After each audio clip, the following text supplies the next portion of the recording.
네, 안녕하십니까. 한국 AI 투자센터 김근희 전문가입니다. 자, 6월 21일 마감 브리핑 한번 시작을 해보도록 하겠고요. 첫 번째 시장 체크 및 전망부터 우리가 한번 해보도록 하겠습니다.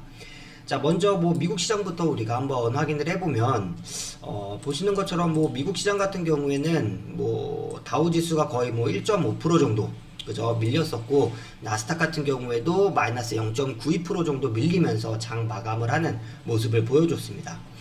미국 시장이 좀 이렇게 많이 밀렸었던 이유가 뭘까요? 그죠? 좀 가장 큰 이유로는 우리 시청자 여러분들도 다 알고 계시겠지만, 일단 이 테이퍼링에 대한 우려가 좀 가장 크다. 그죠? 그래서 금리 인상이나 테이퍼링에 대한 우려 때문에 이 위험자산에 대한 선호도가, 그죠? 이 투자자들의 위험자산에 대한 선호도가 지금 많이 좀 줄어들고 있다. 자, 그로 인해서 좀 이 미국 지수가 좀 많이 흔들리는 이런 조정 구간을 좀 거치고 있다라고 봐주시면 될 것 같고요. 그리고 이 연준에서도 기존에 비둘기파로 많이 알려졌었던 사람들도 지금 다 매파적인 성향으로 돌아가고 있는 상황이기 때문에 조금 더 이 테이퍼링에 대한 우려를 더욱더 좀 불확실성을 많이 만들어내고 있는 이러한 상황이기 때문에 조금 이 미국 증시 같은 경우에는 좀 하락을 하면서 이렇게 좀 장 마감을 했다라고 생각을 해주시면 될 것 같고요. 자, 그렇기 때문에 한국 증시도, 그죠? 오늘 한국 증시도 보시는 것처럼 마이너스 0.83%, 코스닥 같은 경우에는 마이너스 0.48% 정도 하락을 하면서 장 마감을 했습니다.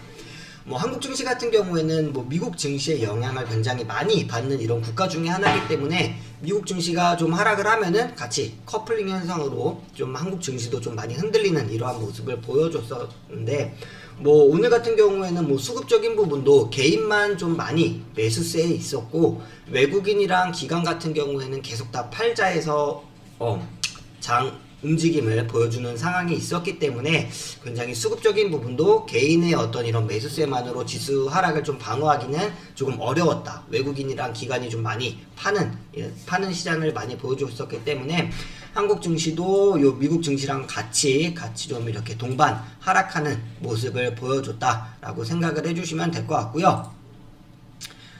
자, 그래서 이 전반적인 오늘 증시 상황은, 그죠? 시장은 조금 이렇게 변동성이 좀 짙어지는 이런 구간이 있었다라고 보고 있고, 자, 전망 같은 경우에는 이런 테이퍼링에 대한 우려는 아직 있기는 상조는 하기는 하지만, 그래도 이 테이퍼링은 이미 기정된 사실이고, 이게 앞으로 주가에 계속적으로 좀 선반영이 되면서 좀 이미 면역 이런 반응을 좀 많이 만들어내지 않을까라고 보고 있어요. 그리고 이미 워낙 시장에 많은 유동성 자금이 풀려있는 상황이기 때문에 앞으로 추가적인 상승, 보통 연준에서 2022년이나 2023년에 지금 이런 금리 인상에 대한 시그널을 내비치고 있는데, 그 전까지는 그래도 아직도 좀 유동성 장세로 좀 이런 주가나 지수들을 좀 끌어올릴 수 있는 부분이 좀 남아있다라고 보고 있고요.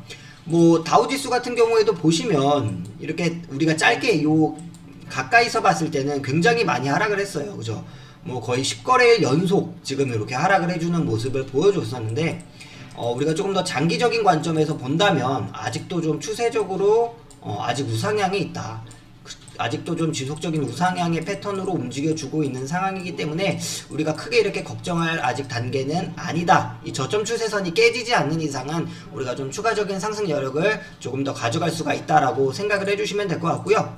나스닥 같은 경우에도 마찬가지죠. 나스닥 같은 경우에도 저점 추세를 아직 깨지는 않고 이렇게 박스권 구간을 만들기는 했지만 지금 자리가 좀 부담스러운 자리기는 해요. 그죠? 보시는 것처럼 박스권 상단 구간에서 이제 돌파를 하느냐 마느냐에 대한 이런 어떤 변곡점 자리에 있기 때문에, 만약에 여기서 돌파를 못하고 눌린다라고 하면은 21선 구간까지는 그래도 좀 단기적인 조정 구간이 나올 수가 있고요. 이 21선에서 다시 한번 반등 터치가 되면서 좀 수급적인 부분도 좀 개선이 되고, 이 인플레이션에 대한 어떤 이런 불확실성도 조금 더 해소가 된다면 다시 한번 또 반등을 해줄 수 있는 이러한 패턴으로 좀 움직여줄 수가 있고, 박스권 구간이기 때문에 제가 항상 말씀드리는 것처럼 이 박스권 구간에서는 변동성 장세가 좀 이어질 수가 있다. 지속적으로 이런 변동성 장세가 이어질 수가 있기 때문에 뭐 우리가 지금 이 구간에서 조금 조정 구간이 나온다고 하더라도 급하게 뭐 이렇게 너무 무서워서 겁먹고 이렇게 도망가시는 전략보다는 조금 더 여유를 가지고 좀 큰 추세 안에서 우리가 해당 이런 지수들을 좀 확인을 하는 이러한 모습으로 대응을 한다면 좀 충분히 좋은 결과를 가져갈 수 있을 거다라고 보고 있고요. 자, 그래서 두 번째로 그럼 우리가 이제 한 주간 어떻게 좀 대응을 하고 전략을 좀 수립해 나가는 게 좋을까라는 부분에 대해서 한번 같이 알아보도록 하겠습니다. 첫 번째 이 내용은 좀 보유 종목에 일단 좀 집중을 해야 된다. 뭐 이렇게 말씀을 드릴 수가 있겠고요. 지수가 밀릴 때는 뭐 개별 종목 같은 경우에는 그저 아시겠지만 지수가 밀릴 때는 개별 종목도 굉장히 많이 밀릴 수가 있다. 그죠? 지수 따라서 지수의 영향에 따라서 개별 종목들도 많이 밀릴 수가 있는데 이러한 구간에서 우리가 뭐 조금 너무 이렇게 손절을 짧게 잡는다거나 그죠? 아니면은 급하게 이렇게 뇌동매매 어떤 모멘텀이나 시장의 어떤 방향성을 좀 보지 않고 단순하게 좀 그냥 주가가 밀리니까 팔고 나오는 본인의 어떤 기준이 있다라기보다는 그냥 단순하게 이제 하락하니까 팔고 또 옆에서 어떤 종목들은 이렇게 빠지는 시장에서도 올라가는 종목들은 항상 있기 마련이에요. 그죠? 그래서 내 종목은 좀 밀리는데 지금 당장 저 옆에서 올라가는 종목이 있기 때문에 요거를 일단 컷을 하고 그 옆에 종목으로 뭐 갈아타는 이런 좀 뇌동매매를 하는 분들이 좀 이런 변동성 시장에서 굉장히 많이 특히 주식을 처음 하시거나 아니면 경험이 많이 없으신 분들은 이러한 뇌동매매에 대한 부분이 조금 아직 경험적으로 본인의 어떤 기준을 설정해 놓고 이 주식을 운용하시는 분들이 많지가 않기 때문에 이러한 구간에서는 오히려 이렇게 잦은 매매는 오히려 좀 더 독이 될 수가 있다라고 보고 있고, 자 그렇기 때문에 이런 구간에서는 내가 보유했었던 종목들에 조금 더 포커스를 맞추시는 게 맞을 것 같고요.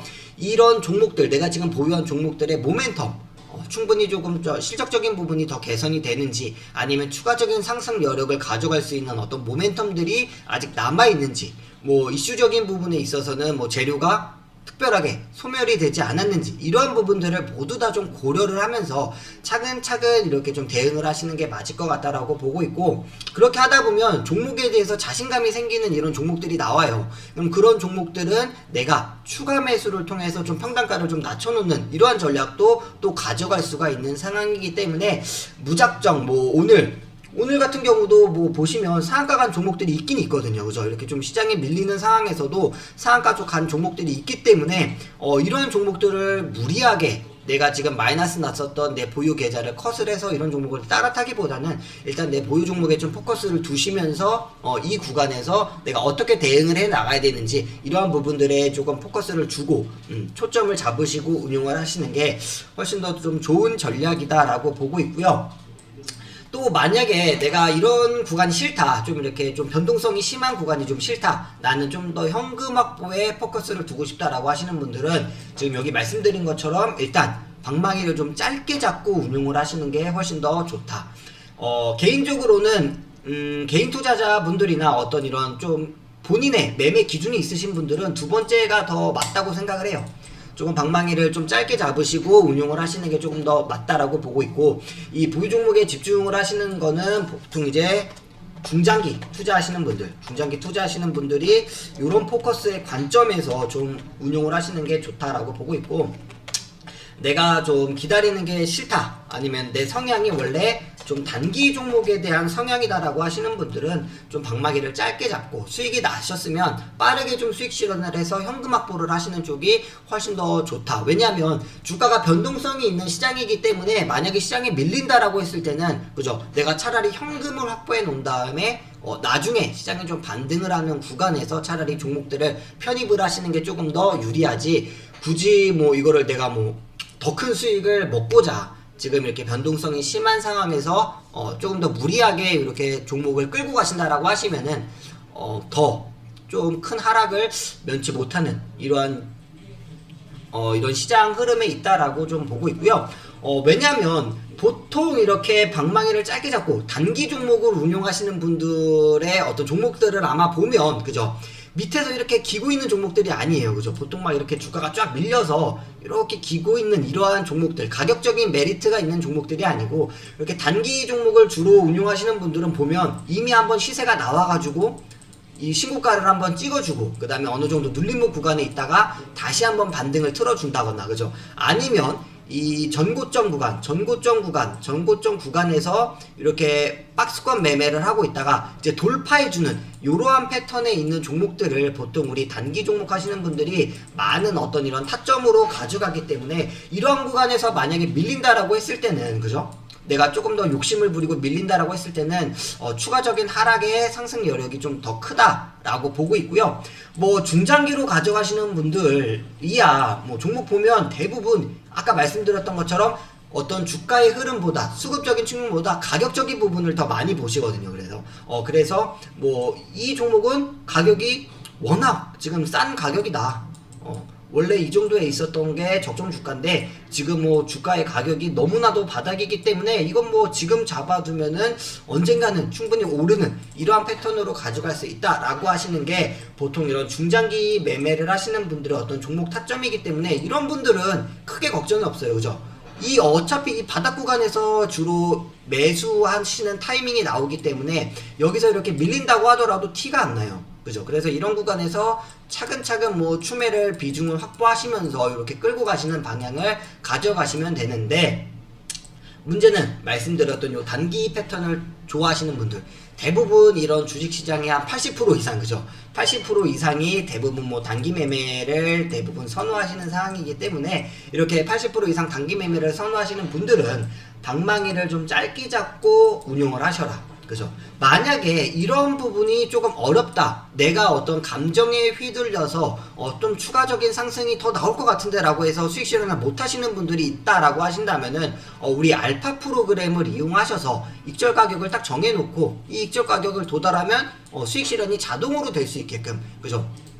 이렇게 매매를 진행하시고 만약에 밀리더라도 사람의 감정이 만약에 개입이 된다면 이점에서 어느 정도 다시 한번 반등이 나올 것 같은데 라는 이러한 감정보다는 그죠? 우리 알파 프로그램을 이용을 하셔가지고 기계적으로 이 구간을 이탈을 하면은 일단 매도를 했다가 그 다음에 다시 한번 재공략하는 한이 있더라도 일단은 먼저 이 어떤 정해진 룰에 의해서 차근차근 먼저 이렇게 매도를 하는 이러한 패턴으로 잡아가시는 게 훨씬 더 좋은 결과를 가져가실 수 있겠다라고 보고 있고요. 그래서 이렇게 알파 시스템을 보시면 여기에 이제 우리가 뭐 1차 매수 가격, 그 다음에 매수 전략, 뭐 이렇게 우리가 매수 상한, 뭐 이런 거를 다 우리가 설정을 해놓을 수가 있어요. 그래서 어느 구간에서 우리가 차근차근 추매를 진행을 하고 또 만약에 반등을 했을 때는 우리가 어느 가격 구간에서 자동적으로 이제 익절을 할 수 있게끔 이러한 부분들을 다 프로그램을 통해서 자동적으로 이렇게 매매를 할 수 있는 시스템을 만들 수가 있기 때문에 이러한 전략이 지금처럼 변동성장이 심한 상황에서는 훨씬 더 유리한 전략이 아닐까라고 판단을 하고 있습니다. 자, 그렇기 때문에 내가 개인적인 감정에 많이 휘둘려서 내가 팔고 나면 막 오르고 그죠? 아니면은 사고 나면은 막 떨어지는 이러한 패턴으로 좀 매매를 많이 하시는 분들은 그죠? 이렇게 감정의 어떤 이런 감정이 들어가는 이런 매매보다는 이렇게 알파 프로그램을 이용하셔서 좀 기계적으로 시스템적으로 매매를 하시는 게 훨씬 더 유리한 전략을 가져가실 수가 있다라고 말씀을 드릴 수가 있겠고요. 자, 그래서 일단 오늘